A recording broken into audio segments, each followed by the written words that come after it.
Very good evening to all of you dear students. कैसे हो आप सब? आई होप कि आप अच्छे हैं। एंड स्टार्ट करते हैं आज का क्लास कुछ इंपॉर्टेंट क्वेश्चंस के साथ। And I request you all to do practice, to do maximum practice for your exam, right. तो चलते हैं आज के हम क्लास की ओर एंड करते हैं आज के कुछ क्वेश्चंस प्रैक्टिस, जिनकी हेल्प से आपको बहुत ही ईजी हो जाएगा। आप अपना टाइम वेस्ट नहीं करोगे क्वेश्चंस को रीड करने के। ओके, तो देखते हैं फर्स्ट क्वेश्चन है हमारी स्क्रीन के ऊपर।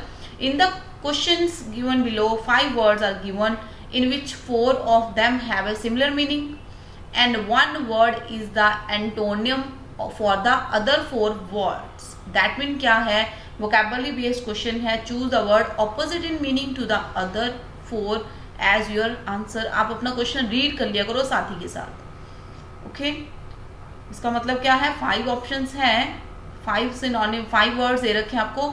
4 वर्ड्स हैं जो वो सिनोनिम है एक दूसरे के, और एक वर्ड है, ठीक है, उसको ऑड आउट को हमने बाहर निकालना है, वो आपका आंसर आएगा। तो चलो देखते हैं वोकैब के वर्ड्स का। फर्स्ट वर्ड है इनफ्रिंज। आई थिंक मैंने मॉर्निंग के एडिटोरियल वोकैब में आपको ये वाला वर्ड करवाया हुआ है। इनफ्रिंज बहुत इंपॉर्टेंट वर्ड है। इनफ्रिंज, इनफ्रिंज का मतलब क्या होता है? एनीबडी लिखो जल्दी से, आप भी बताते जाओ, साथ साथ अपनी नोटबुक में लिखते जाओ। डिस ओबे, इनफ्रिंज मतलब डिस ओबे करना। ओके, और क्या करना? इंटरफेयर करना या अलाउ नहीं करना, किसी चीज को ओबे नहीं करना, सॉरी, डिस ओबे करना, डिसरिस्पेक्ट करना किसी चीज को। हम लोग कहते हैं कि वो ऐसा पर्सन है जो किसी की रिस्पेक्ट नहीं करता है, डिस ओबे है, दैट इज वो वायलेट करता है, वायलेट, वायलेट। ओके, और क्या बोल सकते हैं इसको? और हम बोलते हैं कॉन्ट्रोविंस। कॉन्ट्रोविंस आज मॉर्निंग ही मैंने करवाया है एडिटोरियल वोकैब में आपको वर्ड। चलो नेक्स्ट है कंप्लाई। कंप्लाई का मतलब क्या होता है? किसी के साथ अग्री करना, किसी को ओबे करना, किसी का कहना मान लेना। ओके, नेक्स्ट है एनक्रोच। एनक्रोच का मतलब क्या होता है? किसी के अगेंस्ट, राइट, किसी के अगेंस्ट होना। Contradict, contradict, clear. Next one medal. Medal क्या होता है? सेम वही, medal and intrude. Medal intrude दोनों क्या है? सिनोनिम्स है। इसका मतलब क्या होता है? पोक करना किसी को, पोक करना किसी को, इंट्रूड करना, एंड इंटरवेन करना, इंटरफेयर करना, इंटरवेन। और अगर मैं बात करूं इंट्रूड, इंट्रूड का मतलब ही क्या होता है? मेडल। इंट्रूड का मतलब होता है मेडल, राइट। अब आप देखो कि कौन सा वर्ड ओड वन आउट है।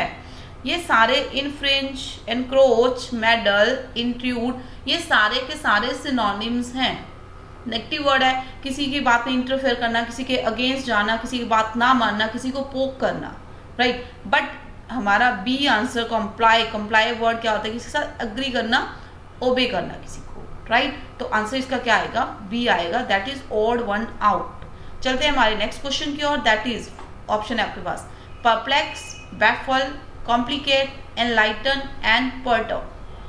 आपके पास ऑप्शन है। चलो, परप्लेक्स का मतलब क्या होता है? परप्लेक्स, परप्लेक्स का मतलब क्या होता है? परप्लेक्स होना मतलब क्या? Confuse, baffle, puzzle,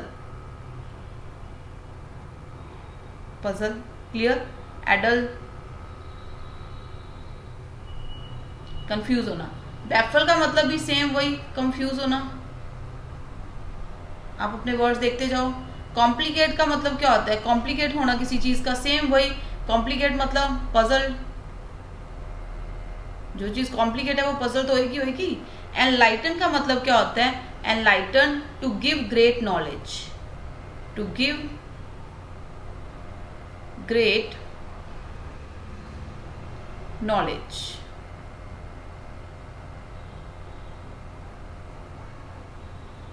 right. चलो नेक्स्ट पर्टब। पर्टब का मतलब क्या होता है? सेम वही, ये भी सिनोनिम है। अनसेटल्ड,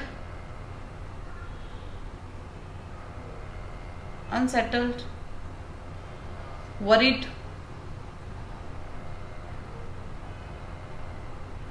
वरीड बोलो इसको, और बॉदर्ड,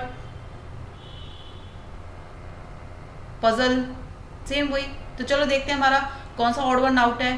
परप्लेक्स, बैफल, कॉम्प्लिकेट, पर्टर्ब, ये सारे क्या नेगेटिव वर्ड हैं। इसका मतलब क्या है, सबका पजल हो जाना, कंफ्यूज हो जाना, एडल, रिडल, एनिग्मा, कंफ्यूजन, ठीक है, अनसेटल, राइट। तो सेम हम देख सकते हैं यहाँ पे जो डी हमारा वर्ड है उसका मीनिंग इससे ऑड है।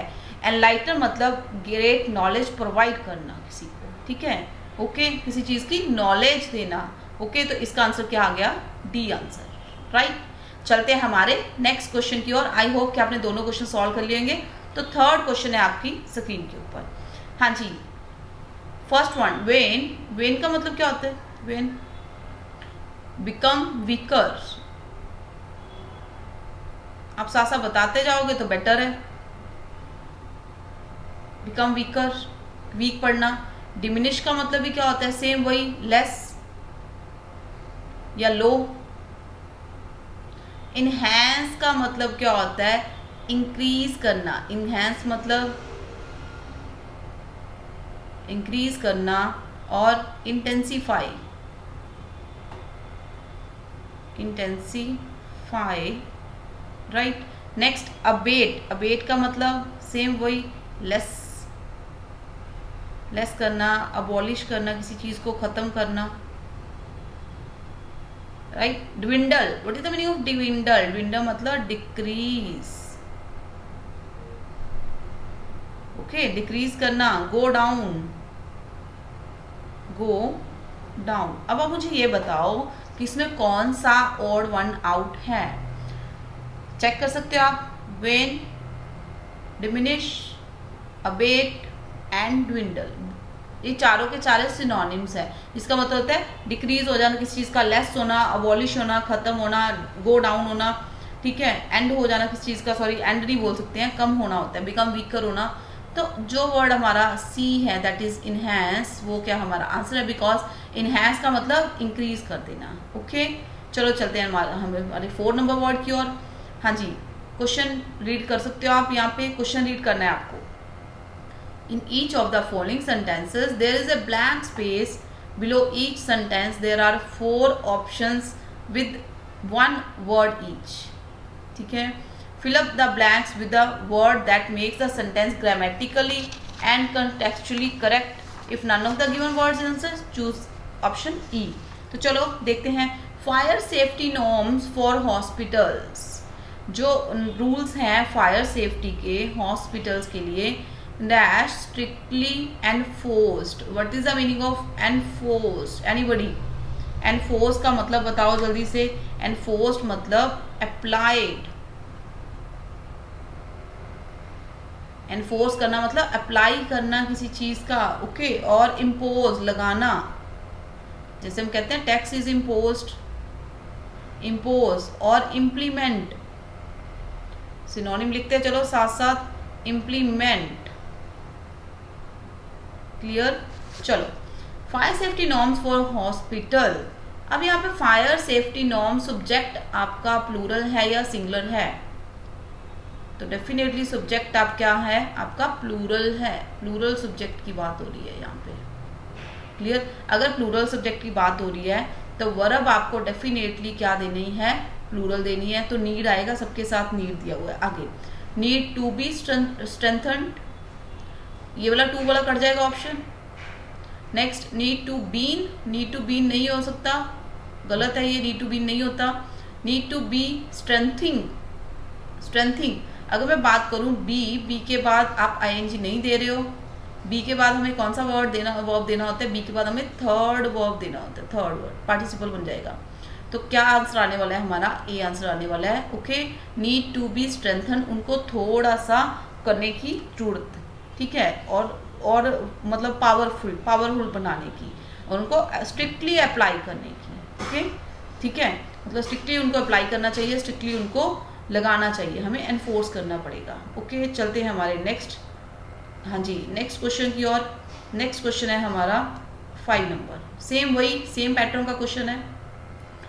Strong building code with features for education of fire hazards is important for all structures, but it is more so for hospitals, dash incapacitated and can not B evacuated quickly. अब आपको ये देखना है कि आपको इन words के meaning पता है। अगर आपको इन वर्ड्स के मीनिंग पता है तो आप डेफिनेटली इसको सॉल्व कर सकते हैं। पहले तो वर्ड है हमारा हैजार्ड्स। फर्स्ट वर्ड क्या है? That is hazard. हजार्ड्स का मतलब क्या होता है? फायर हजार्ड्स का मतलब होता है जो डिफिकल्टीज हजार्ड्स, ठीक है। रिस्क, डेंजर रिस्क बोल सकते हो। तो नेक्स्ट है हमारे पास वर्ड है but it is more so for hospitals dash incapacitated and can not B evacuated. Incapacitated का मतलब क्या होता है? इनकैपेसिटेटेड जिसमें कम हो, डेप्राइव ऑफ पावर की कमी होनी, डेप्राइव्ड ऑफ पावर जिसमें पावर का कमी होना, कैपेसिटी ना होना जिसमें कम कैपेसिटी होना। और क्या बोल सकते हैं इसको?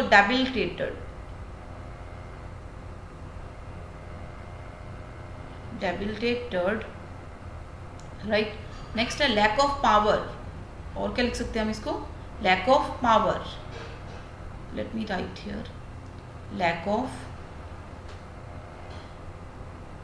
पावर, ठीक है। तो आप यहाँ पे नोट करो लैक ऑफ पावर को, यहाँ से मैंने रब कर दिया इसको एक बारी।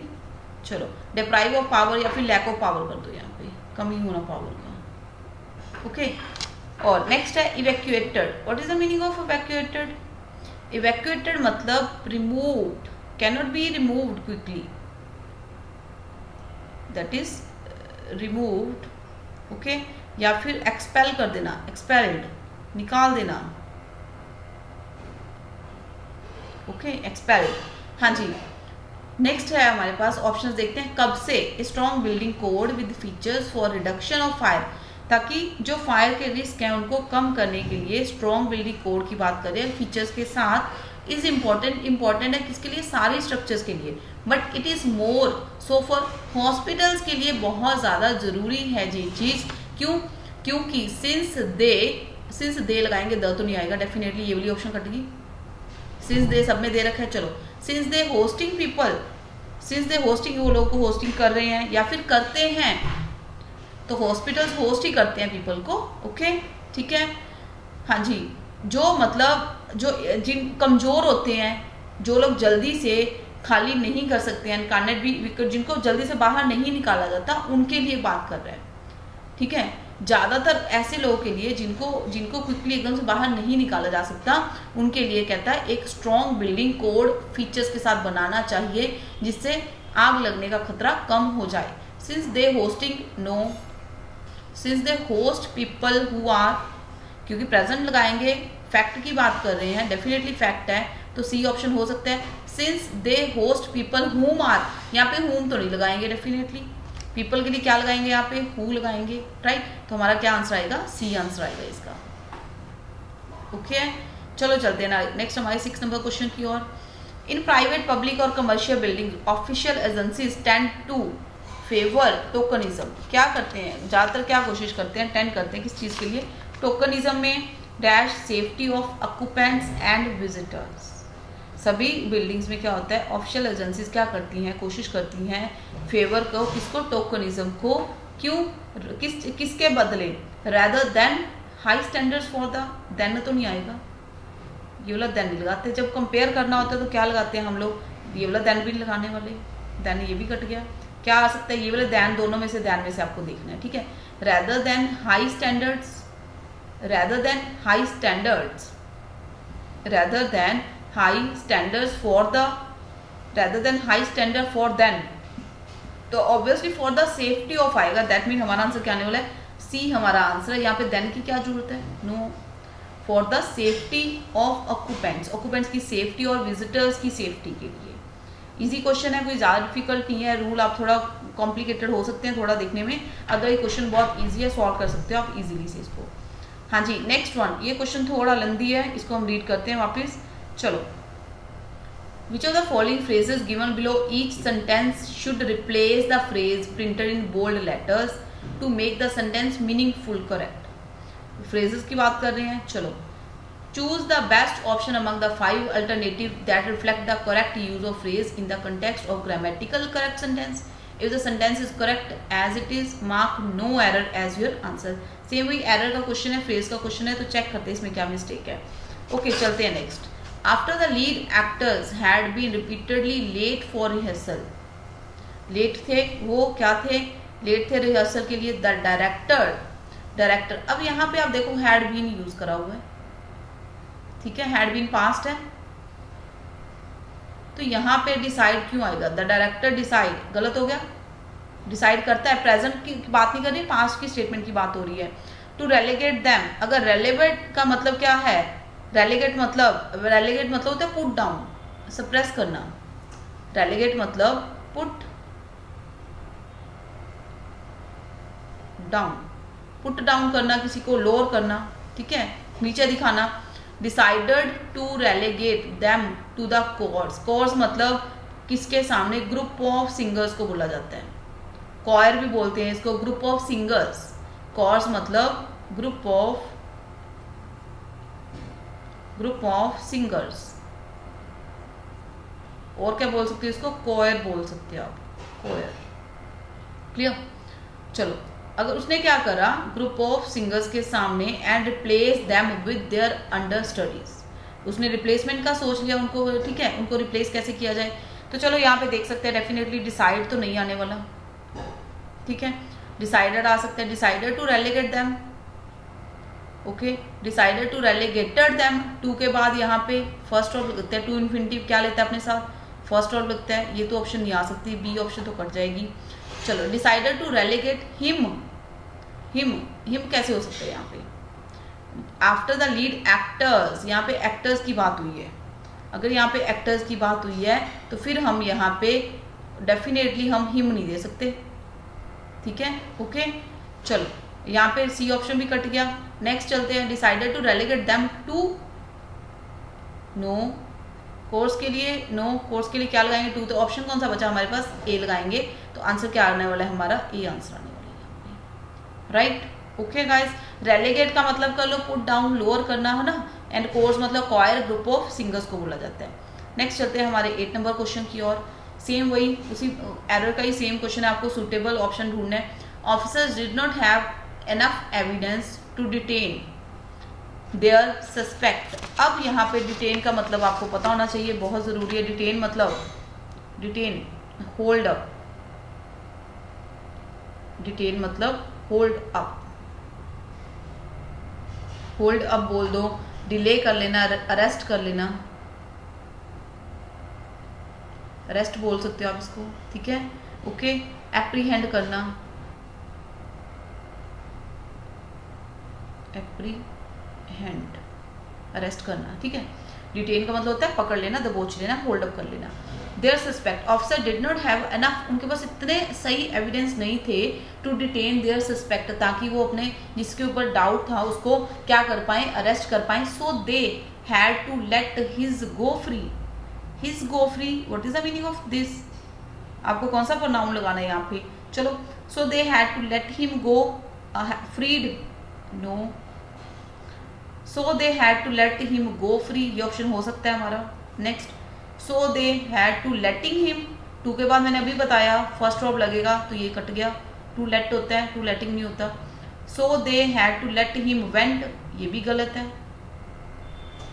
लेट मी गो बोलते हैं भाई, लेट हिम गो बोलते हैं, तो डेफिनेटली आंसर क्या आने वाला है हमारा? ए आंसर आएगा, that is let him go, sorry A option ही आएगा, बी आंसर आएगा, that is let him go free, ठीक है, ओके। उसको जाने देना पड़ा उनको, क्लियर। चलो चलते हैं नेक्स्ट 9 नंबर क्वेश्चन की ओर। Airport workers can detain flyers, airport workers can detain flyers and hold them for questionings. Flyers को क्या कर सकते हैं? होल्ड अप कर सकते हैं, रोक सकते हैं airport workers, for questioning, questioning के लिए रोक सकते हैं। If they feel they might being doing something illegal, अगर उनको ऐसा लगता है कि वो कुछ इलीगल कर रहे हैं, तो इफ दे फील, दे के साथ उसने फर्स्ट ऑफ लगाया, ओके, यहाँ पे if they feel they might being, यहाँ पे थोड़ा देखना पड़ेगा हमें, सेंटेंस में कुछ तो दिक्कत है हमें, है ना। चलो, if they feeling they might be doing something illegal, they might be doing आएगा। चलो देखते हैं, if they feel they might be do, ये कट गया. If they feel, if the feel they might be doing, no. Next, if they feel they might be doing, तो यहाँ पे if they feel they might be doing. Okay, feeling नहीं आ सकता ये वाला, सॉरी ऑप्शन कट गया feeling वाला भी. तो आंसर क्या बचा हमारे पास, डी आंसर आएगा. अगर उनको लगता है if they feel they might be doing कि वो कुछ रॉन्ग कर रहे हैं, तो माइट के साथ बीइंग नहीं आएगा भाई, माइट के साथ तो बीइंग देना पड़ेगा आपको यहाँ पे, right. They might be doing, कुछ अगर लगता है उनको कि कुछ इलीगल कर रहे हैं. माइट किसके लगाते हैं, लेस पॉसिबिलिटी के लिए. पॉसिबिलिटी होती है बट लेस होती है उसमें. चलते हैं नेक्स्ट 10 नंबर क्वेश्चन की ओर. In the following question some part of the sentence may have errors. Find out which part of the sentence has an error and select the appropriate option. If a sentence is free from error, select no error. Error का question है, right. चलो, South Asian religious tradition have long attracted admirers.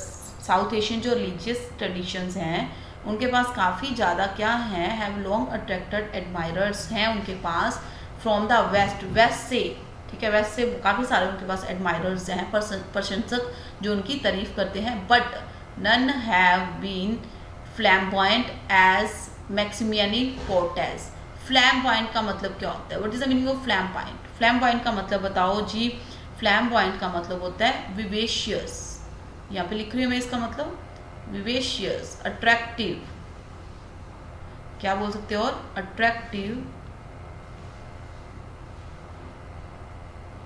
Clear, जो दिखने में काफी अच्छा लगता है. शोई, दिखावटी, शोई बोल सकते हो इसको, SHOWY,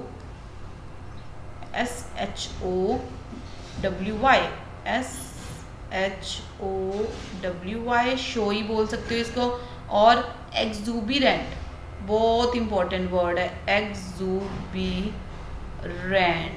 सर्कल कर लो या फिर स्टार दे लो इस वर्ड को, 2 3 4 जितने स्टार आप दे सकते हो दे लो अच्छे से भाई.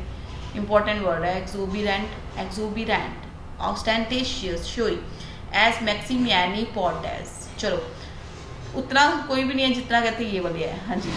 साउथ एशियन रिलीजियस ट्रेडिशंस में मिस्टेक है. साउथ एशियन रिलीजियस ट्रेडिशंस, यहाँ पे कोई मिस्टेक नहीं लग रही है हमें, सब्जेक्ट हमारा सही है. हैव लॉन्ग अट्रैक्टेड एडमायर्स, काफ़ी लंबे समय से अट्रैक्ट कर चुका है लोगों को, तो हैव लगा हुआ है यहाँ पे, थर्ड वर्ब लगा हुआ है, कोई दिक्कत नहीं है यहाँ पे, कोई प्रॉब्लम नहीं है, सेंटेंस ठीक चल रहा है. फ्रॉम द वेस्ट, किस साइड से, वेस्ट से. बट नन, लेकिन नन, कोई भी नहीं. हैव बीन, क्या रहा है, फ्लैम्बॉयंट, कोई भी उतना फ्लैम्बॉयंट नहीं रहा है जितना कि मैक्सिमियानी पोर्टेस, जितना कि मैक्सिमियानी पोर्टेस रहा है. तो अब मुझे ये बताओ, बट नन, नन मतलब कोई भी नहीं, तो नन के साथ हैव लगा दिया, वर्ब ओके है हमारी, कोई इश्यू नहीं है. हैव बीन लगा दिया, कोई दिक्कत नहीं है. इतना को अट्रैक्टिव, शोई, दिखावटी नहीं रहा है, एज मैक्सिमियानी पोर्टेस, मैक्सिमियानी पोर्टेस. तो यहाँ पे जब हम बात करें, यहाँ पे मिस्टेक है हमारे कौन से पार्ट में, डी पार्ट में. Now I tell you the mistake, कि इसमें मिस्टेक क्या है. अगर इसमें मैं मिस्टेक की बात करूँ तो इसमें भाई अगर आप कंपैरिजन करते हो, देखो एक रूल देखो इंपॉर्टेंट, यहाँ पे important rule I am going to tell you. अगर आप कंपैरिजन करना चाहते हो, टू मेक कंपैरिजन करने के लिए आपको कौन सा स्ट्रक्चर यूज करना पड़ता है, एज प्लस बीच में एडजेक्टिव लगा दो, या फिर एडवर्ब आता है, ठीक है. फिर अगेन आपको क्या देना पड़ता है, एज. एज और एज का आपको कॉम्बिनेशन देना पड़ेगा, बीच में एडजेक्टिव या फिर एडवर्ब. क्यों, किसके लिए, टू मेक कंपैरिजन, कंपैरिजन करने के लिए, ठीक है, आपको देना पड़ेगा. और अगर मैं बात करूं इनका, साउथ एशियन जो रिलीजियस ट्रेडिशंस हैं, ठीक है, उनकी और इधर पोर्टेस की उन्होंने कंपैरिजन करा है. जब कंपैरिजन करते हैं तो हमें कौन सा यूज करना है, एज और एज का कॉम्बिनेशन. अब फ्लैम्बॉयंट क्या है, एडजेक्टिव है.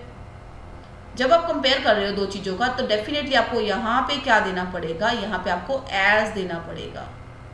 इज इट क्लियर, यहाँ पे आपको एज देना पड़ेगा. हैव बीन एज फ्लैम्बॉयंट, यहाँ पे लगाओ आप एज. अब आपका बनेगा सही कॉम्बिनेशन कंपैरिजन करने के लिए, ठीक है। एज और एज का कॉम्बिनेशन करते हैं दो चीज़ों का पॉजिटिव कंपैरिजन करने के लिए। तो ये थे हमारे आज की क्लास के 10 क्वेश्चन। एडिटोरियल वोकैब करना मत भूलो, उसको अपनी नोटबुक लगाओ। और एडिटोरियल वोकैब आपको रोज 10:30 प्रोवाइड करा जाता है मॉर्निंग में, उससे आपको बहुत सपोर्ट मिलेगा। ओके गाइस, तो इस सेशन में इतना ही, मिलते हैं हमारी नेक्स्ट क्लास में। Okay, thank you and bye bye, take care.